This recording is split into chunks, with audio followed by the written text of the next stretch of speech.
Chancellor, Vice-Chancellor, Registrar, but also the Honourable Dr. Justice Chandrachan, who is the Judge of the Supreme Court of India and one of the most foremost jurists in India, and we are going to be privileged to hear him speak. I am honoured to be in all of your presence, but particularly honoured, if I may say so, to be here when he speaks to you. Today is a great day. All of the graduates and those who are waiting graduation, I'm sure, did not believe this day would ever come. But you are here. And on your behalf, I want to take this opportunity to thank your Chancellor, a man of extraordinary vision, compassion, dedication to education and to philanthropy. He and I share something in common. We are both our mother and father's 10th child. We also both have benefited from extraordinary parents. A mother with beauty, grace, gentleness, and courage, and a father with indomitable spirit, determined that each child should receive the very best. So I want, on your behalf, to give you an opportunity to express your heartfelt gratitude to all of the Chancellor's family, his mother, his mother-in-law, but most especially his wife.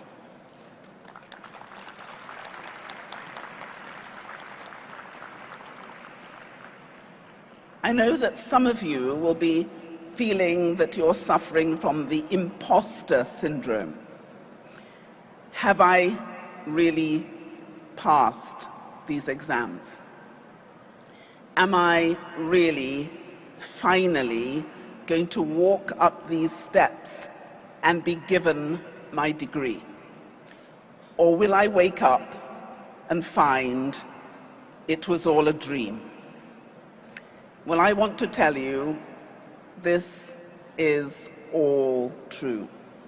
All that hard work, that dedication, and that determination has led you here today.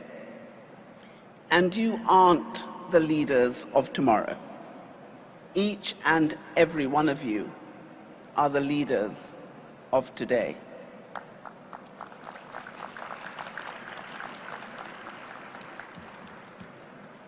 And as you think about what has passed, I want you to remember what each and every one of you have gone through. These have been dark and difficult days. The world has suffered a trauma which many did not think we could overcome. You remember the days when you thought that you would never be able to touch another person again, that you would never be able to hug those you love, and that the mere shaking of a hand was a joy that you were unlikely to experience again. You remember the loneliness, the anxiety. You remember also watching some of those who you love leave this world. And for all of those times of difficulty and pain, I want you to recall your determination, your resilience, and your ability not just to survive, but to thrive. And you have thrived. You will be known as the resilient generation, the innovative generation, the generation who learned to say, "You're on mute."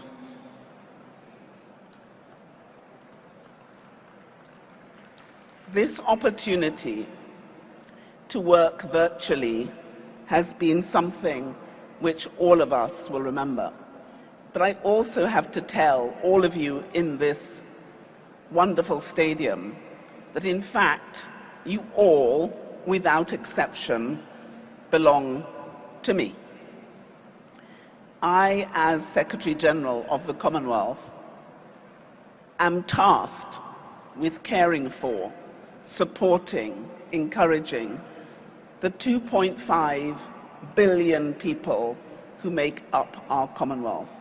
We are 56 nations.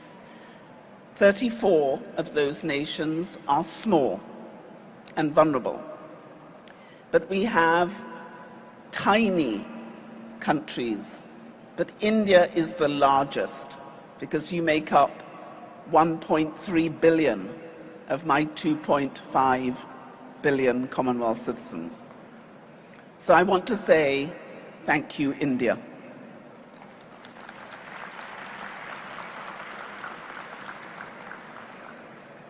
This has been a moment of difficulty for us, but 60% of our Commonwealth is under the age of 30. So how many in this arena are under the age of 30? Just put your hand up.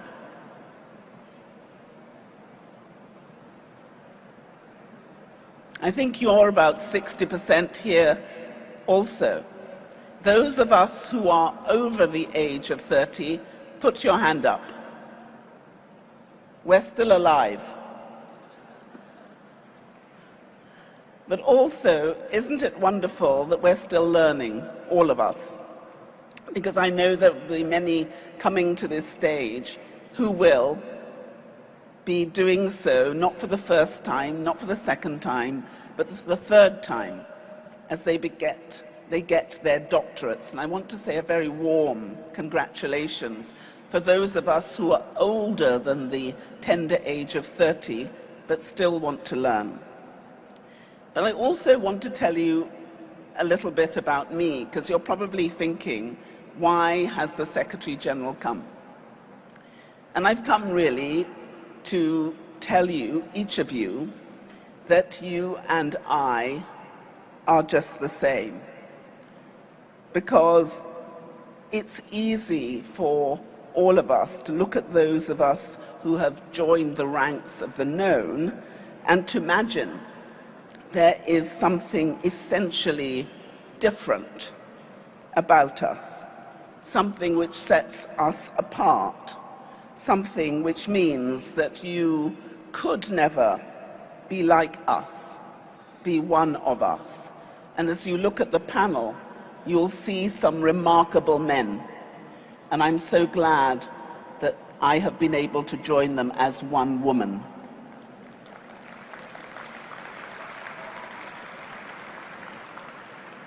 So I'm also here to tell you that it is not true that you are different from those of us on the panel, because any of you could easily be me. So where did I start? Where do I come from? Who are my parents? And what were their hopes? I was born in the small, incredibly beautiful island of the Commonwealth of Dominica. It's a small island of about 72,000 people. So as I join you today, I represent a very large percentage of my population. As I've told you, I'm the 10th of my parents' 12 only children, because they said they only had one of each of us. And I was born in the Caribbean, and my 9 siblings and I were taken from the Caribbean in the late 1950s to London. And London was a very different place to that which we know today. And it wasn't an entirely welcoming place for people of my hue. Expectations were low for women. The world was not yet ready for equality of opportunity. And I came from a family who, although were dedicated to education, neither my mother nor my father went to university. But they were absolutely determined that all 12 of their children should do so. And if you look at the journey that I've been on, no one would have expected me to achieve any of those things that I have achieved. I was the first black woman to be made Queen's Counsel, one of Her Majesty's Council, learned in the law.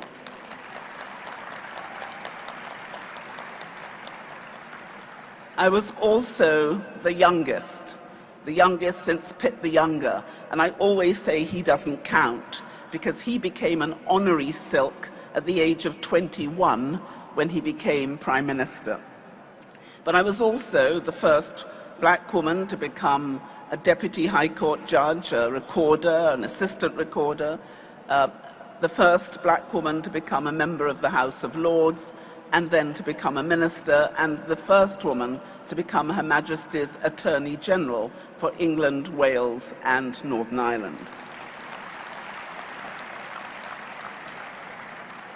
And now I'm the 6th Secretary General of the Commonwealth, but I'm the first woman to do that too.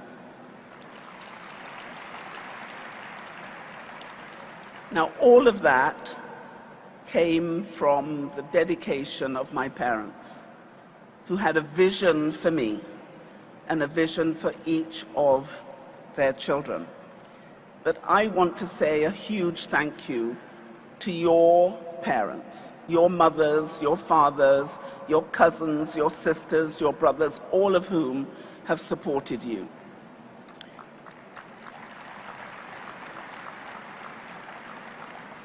Because I know that I would never have made it without their love, their concern, their commitment, and their dedication.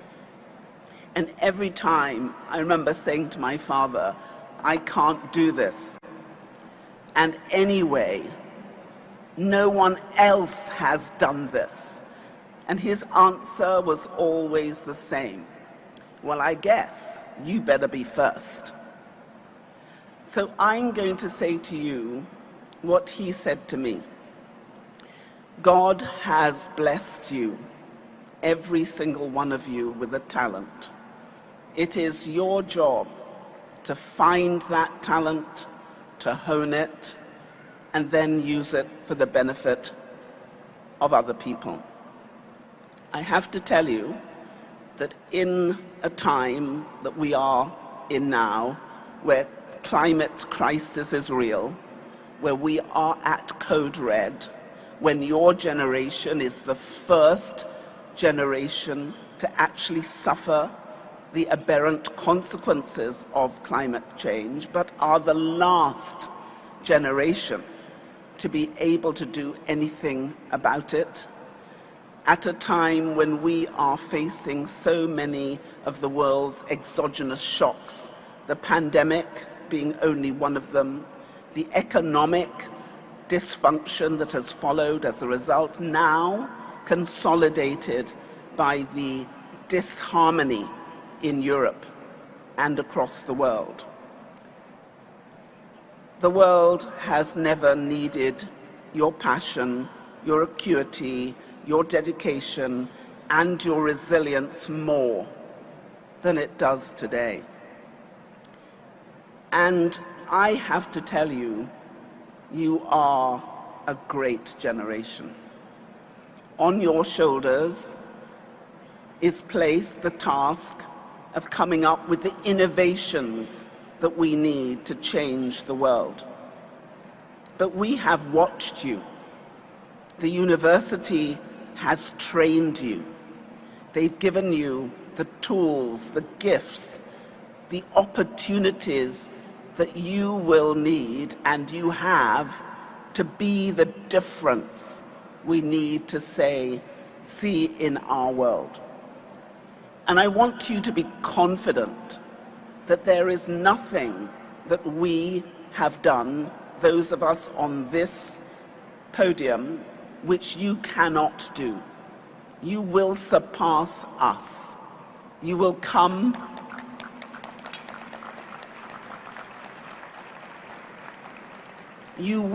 up with the solutions that we need.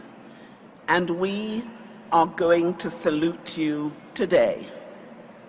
And we are going to thank you today, not just for the fortitude that you have shown to get you here so far, but the fortitude we know you will show as you craft the solutions that are needed for all our tomorrows.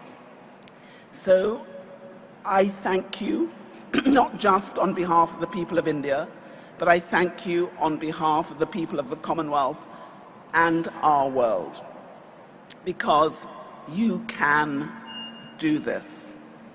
And I really, really want to watch you fly. So as you do so, as you soar, I hope you will remember this day and remember that we told you that you had the courage and the ability to do it. So may God bless you.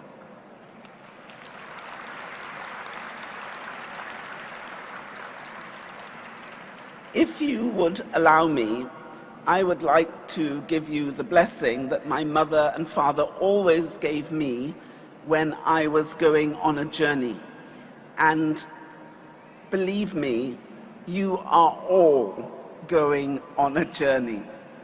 They said this: "May the Lord bless and keep you. May he make his face to shine upon you and be merciful unto you all the days of your life. May your guardian angel walk beside you, and may you keep yourself safe in the very palm of the Lord's hands." So God bless you, and good luck.